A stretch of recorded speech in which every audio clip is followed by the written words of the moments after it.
Hey everyone, I know that I said that I wasn't going to film a video about my top surgery consultation until, like, probably tomorrow or Thursday, but, I have some time before I go out, so I'm just gonna update now. Well, it's really good news. I'm overwhelmed. I'm incredibly overwhelmed. The surgeon was outstanding.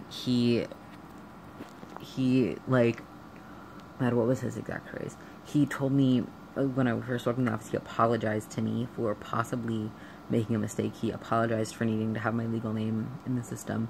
He told me how he's been working with transgender people a lot in the past 6 or 7 years. He's been practicing breast reconstructive surgery for 19 years. And he seemed very, very educated. He was very professional in the way that he acted. He never misgendered me. He had his shit together and was really polite and respectful. And he agreed that double incision with nipple grafts is the right option for me. He didn't even discuss other options, actually, which made me kind of happy because that's the surgery that I want. He basically ran through everything. He answered most of my questions, and I decided to hold off on the other ones until my, next appointment, because there was, we talked about a lot. So basically, he said that my insurance will most likely cover all of this, that my insurance, he's had a really good experience with, them covering things. So I have to call this woman, her name is Mary, and schedule surgery, and have her put all the information through my insurance, and talk about, scheduling another, pre-op appointment to further discuss all the risks and things like that, and there's, procedural things. What else is on my list? Oh, he told me that the surgery will probably happen this summer or in the fall, so it's a pretty quick turnaround time, which is making me really excited, because this is going to be the last time I have to buy my chest, and that's liberating to even think about, never mind when it actually happens. He basically said that I'll have the drains out after a week, after a surgical binder for 6 weeks. In the surgery, I'll have to stay overnight in the hospital, which I wasn't expecting, because a lot of surgeons, it's just an outpatient procedure, but I'll have to be admitted, which actually makes me feel a little bit better, because the last time I had surgery, I wasn't under anesthesia or anything, but, on my arm, they gave me, the numbing medication, had epinephrine in it, and I got so sick. And some of my family has, history of, nausea and vomiting after being under general anesthesia. So it'll make me feel a little bit better that I'm, in the hospital admitted, just, in case something goes wrong, because I'm really paranoid. What else? Oh, he told me that his patient, satisfaction rate is really high, that a lot of people really love the work that he's done for them. He examined my chest. He showed me basically what it's going to look like and where placement is going to be. He didn't show me any pictures of past work that he's done, but I also didn't really feel the need to ask because he described it so eloquently, and he was able to maneuver the body parts that I have now to show me exactly where things would be and basically how flat it would be and things like that. So that made me feel pretty comfortable with it. He doesn't require a letter from my therapist or my new psychiatrist or the hospital or anything, and that was really nice because I was a little worried about that.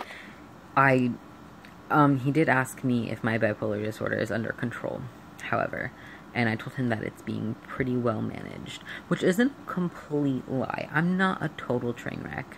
I haven't been hospitalized since February. I know that's really, not much, but considering how things were going, that's a big deal for me. And, I have a new psychiatrist. My appointment is in, a week. So, I don't know. I feel like I have my shit together. So, I didn't completely lie about that.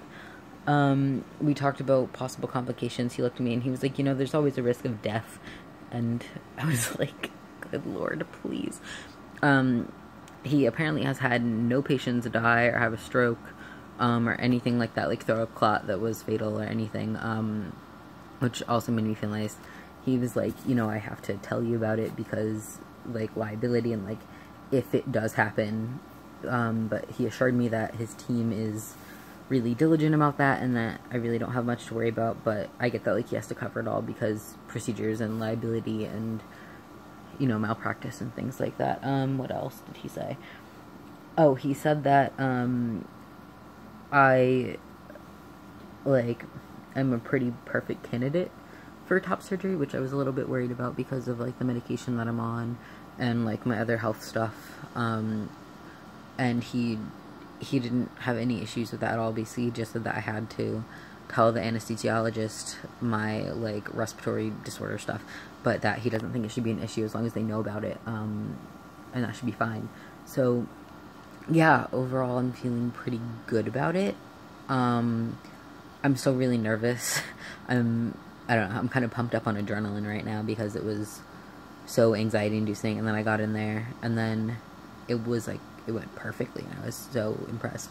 The only, like, really weird part, and it wasn't weird because, like, the surgeon did anything wrong or, like, creepy or anything. I've never had my chest, like, examined before, so that was, it was really weird, because I'm not used to, like, other people touching me in that area, or it being, like, exposed. Like, I was full, like, bare on the top half of my body, and he was, like, maneuvering my body parts, and it was a little weird, but it was really helpful because, like, I got to see, like, placement of things on, like, what exactly he was gonna do. So it was, like, it was really professional, and it was, like, legit, but it was just weird. I don't know. I was, like, super dysphoric today, too, anyway, so that probably really didn't help my situation. And it was really weird, too, is that he warned me that a lot of, like, teenagers and young patients that he examines, like, in that way, get really dizzy sometimes, and, like, I did get dizzy, and I was like, what the fuck? Because I don't know if it was, like, anxiety or dysphoria or whatever, but I didn't tell him that I got dizzy. He asked me, and I said no, because I was like, I'm not doing this. I wasn't, like, dizzy enough for it to be an issue, but yeah, it was fine.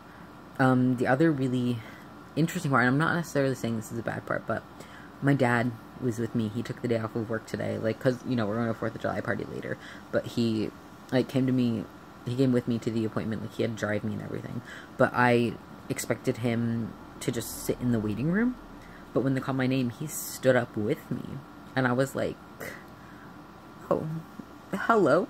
I didn't really expect him to, like, come in the office or anything, and he did. He came in, he sat down, and he, like, you know, left during, like, the examination and when I was changing and things like that. But when we were just, like, talking and going over, like, the procedures and things like that, he was there, and he was, like, paying attention, and he asked some questions, and I was really, really impressed, because a year ago, that wouldn't have ever happened. So that's a really big deal for me, and I was really excited about that. There was one more thing that I wanted to talk about that I'm completely forgetting.